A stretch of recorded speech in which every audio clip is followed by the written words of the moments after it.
মানুষের মধ্যে কেবল একজনের মধ্যেই দেখা যায় যে রোগ, অর্থাৎ অতি বিরল এই রোগ। এই রোগেরই চিকিৎসা করে এবারে নজির গড়ল কল্যাণীর জেএনএম হসপিটাল।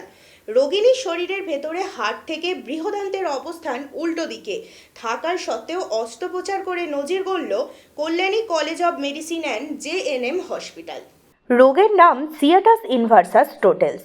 এটি একটি বিরল রোগ যা 10 লাখ মানুষের মধ্যে একজনের মধ্যে দেখা যায়। জন্ম থেকেই শরীরের ভেতরে সব কিছু উল্টো অবস্থায় থাকে। যেমন হার্ট থাকার কথা মানুষের বুকের বাম দিকে, কিন্তু এই ক্ষেত্রে হার্ট রয়েছে বুকের ডান দিকে। এমনকি বৃহদান্ত থেকে অন্যান্য প্রত্যঙ্গ উল্টো দিকে অবস্থান। নদিয়ার চাকদহের বাসিন্দা আরতি গুহ চৌধুরীর পেটে ব্যথা ও রক্তপ্লতা নিয়ে কল্যাণী জেএনএম হাসপাতালে চিকিৎসা করাতে আসেন। প্রাথমিকভাবে পরীক্ষা নিরীক্ষা করার পর হাসপাতালের শল্য চিকিৎসক পি.কে. মহন্ত জানতে পারেন বিরল রোগের কথা। বৃহস্পতিবার প্রায় 2 ঘন্টা 30 মিনিটের প্রচেষ্টায় 7 সদস্যের চিকিৎসক দল বৃহদান্তের বিরল অস্ত্রোপচার করলেন। যেহেতু সবকিছু শরীরের ভেতরে উল্টো দিকে, সেহেতু অত্যন্ত ঝুঁকিপূর্ণ অস্ত্রোপচার। আপাতত রোগিনী সুস্থ ও স্থিতিশীল। বিনা ব্যয়ে সরকারি হাসপাতালে এইরূপ চিকিৎসা পেয়ে খুশি রোগিনী ও তার পরিবার। সমীর গুহ চৌধুরী। আমার বাড়ি চাকদাতে। আমার মার খাদ্যনালীতে একটা মাংসের টুকরো হয়ে গেছে, জমা হয়ে গেছিলো, মানে ওটা আপনার টিউমার টাইপের হয়েছিল। সেটা এখন অপারেশনের মাধ্যমে ঠিক হয়েছে, এখন একটু সুস্থ আছে মোটামুটি। হ্যাঁ, ডাক্তারবাবু বলেছেন যে সাকসেস হয়েছে অপারেশন, এখন কোনো প্রবলেম হতে নেই। হ্যাঁ, ম্যাডামরা বলেছেন এবং স্যাররা বলেছেন যে অপারেশনটা খুব ভাইটাল অপারেশন এবং খুব ক্রিটিক্যাল অপারেশন এবং খুব রিস্কের অপারেশন।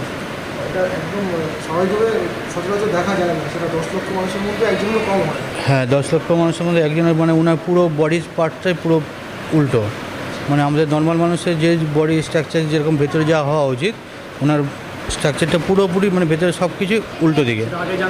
আগে আমরা জানতাম না, নানান রকম পরীক্ষার মাধ্যমে আমরা যে পরে জানতে পারলাম। সরকারি হাসপাতালে এই ধরনের চিকিৎসা কতটা উচ্চশিত? অবশ্যই খুব খুশি আমরা, এবং বাইরে এটা করতে গেলে হয়তো প্রচণ্ড হারে আমাদের মানে খরচা হতো এবং আরও অনেক দৌড়াদৌড়ি করতে হতো, এবং আরও আমাদের মানে সঠিকভাবে আমরা এটা করতে পারতাম কিনা সন্দেহ ছিল।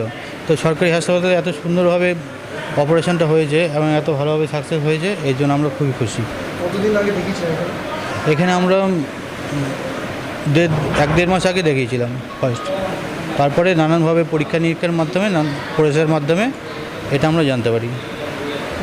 হ্যাঁ, আমরা খুব খুশি। মা এখন ভালো আছে। আমার নাম সমীর গুহ চৌধুরী। স্যার, মূলত কী ধরনের অস্ত্রোপচার করা হয়েছে এবং কতটা জটিল ছিল তার, এবং কতজনের মধ্যে তা দেখা? এটা খুবই আনকমন ডিজিজ। বেসিক্যালি এটা একটা জন্মগত দোষ, যেক্ষেত্রে পেশেন্টের বুকের এবং পেটের যে আমাদের শরীরের যে অঙ্গ প্রত্যঙ্গগুলো সেগুলো উল্টো দিকে থাকে। এই যখন এই পেশেন্টের হৃৎপিণ্ড ডান দিকে আছে বাঁ দিকের পরিবর্তে, পেশেন্টের পেটের ভেতরে লিভারটা বাঁ দিকের বদলে ডান দিকে বদলে বাঁ দিকে আছে, পিলিয়াটা থাকে বাঁ দিকে, সেটা আছে ডান দিকে। তেমনি বৃহদান্ত পুরো উল্টো হয়ে গেছে, যেদিকটা বাঁ দিকে থাকা কথা সেটা ডান দিকে রয়েছে। সুতরাং এটা অস্ত্রোপচার করাটা খুবই জটিল, কারণ আমরা সাধারণত ডান দিক দিয়ে করতে অভ্যস্ত। তাই এই পেশেন্টের প্রেজেন্টেশনটা ছিল রক্ত খরচ। পেশেন্টের রক্ত কমে যাচ্ছিলো শরীর থেকে, কী কারণে কমছিল বোঝা যাচ্ছিল না। তো আমাদের সন্দেহ হওয়াতে যে এই বয়সে এরকম হতে পারে, এবং আমরা তখন পরীক্ষা নিরীক্ষা শুরু করার পর আলটিমেটলি বেরোয়েছে পেশেন্টের বৃহদান্তে একটা টিউমার আছে, এবং তখন দেখা যায় যে পেশেন্টের এই যে ফাইন্ডিংগুলো যেগুলো বললাম যে পুরোটাই উল্টো দিকে। এটা আমাদের মেডিকেল টার্মে বলে সায়াটাস ইনভার্সাস টোটালিস এটার নাম। মানে পুরো বুকের এবং পেটের যে স্ট্রাকচারগুলো পুরো উল্টো দিকে থাকে। এবার সেই জন্য আমরা যেহেতু ডান দিকে সার্জেন, বাদিক অপারেশন করাটা অবশ্যই জটিল অপারেশন, যা আমরা এটা সাকসেসফুলি করেছি কালকে। করার পরে পেশেন্ট তো ওয়ার্ডে খুব ভালো আছে, মানে গতকাল একদিনের রিকভারি খুব ভালো পেশেন্টের। বয়স কত? পেশেন্টের বয়স 62। এই ধরনের সিমটম, এই ধরনের রোগী অ্যাভেলেবেল না, এটা খুব রেয়ার? আমি আমার জীবনে এটা প্রথমবার করলাম। রেয়ার, এটা মোটামুটি কনজেনিটাল ধরুন একটা হয়তো হয় 5 লাখ, এরকম পপুলেশন এরকম হয়, 5 থেকে 10-এর মধ্যে এরকম অ্যাভারেজে হয় একটা, এরকম টোটাল ফাইন্ডিং পাওয়া যায়। বাইরের কস্ট কত হতে পারে এই ধরনের অপারেশন? আর সরকারি জায়গায় তো আমি বাইরের কস্টটা তবুও মোটামুটি ধরে রাখুন 4 থেকে 5-এর মধ্যে, 5 লাখের নিচে এগুলো আসবে না। কতটা ঝুঁকিপূর্ণ ছিল? খুবই ঝুঁকিপূর্ণ অপারেশন, কারণ বললাম পুরো জিনিসটা উল্টো আমরা যে অভ্যস্ত পুরোটাই উল্টো, না সব কিছু উল্টো দিকে। সুতরাং সেই জন্য অপারেশন করতে গিয়ে প্রত্যেকটা স্টেপে সাবধানতা নিতে হয়েছে যে আমরা কোনটা কাটছি, ভুলটা কাটছি কি না।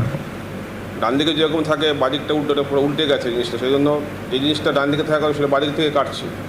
প্রত্যেকটা মুহূর্তেই সাবধানতা নিতে হয়েছে। অনেক কিছু মানে ভাইটাল অর্গান থাকে যেগুলো ইঞ্জুরি হতে পারে, সেগুলো কোনোটাই হয়নি, এবং সেই জন্য পেশেন্টটা ওয়ার্ডে দেখলেন খুব ভালোই রয়েছে। কতজন ছিলেন চিকিৎসক? আমরা টোটাল 4 জন ছিলাম।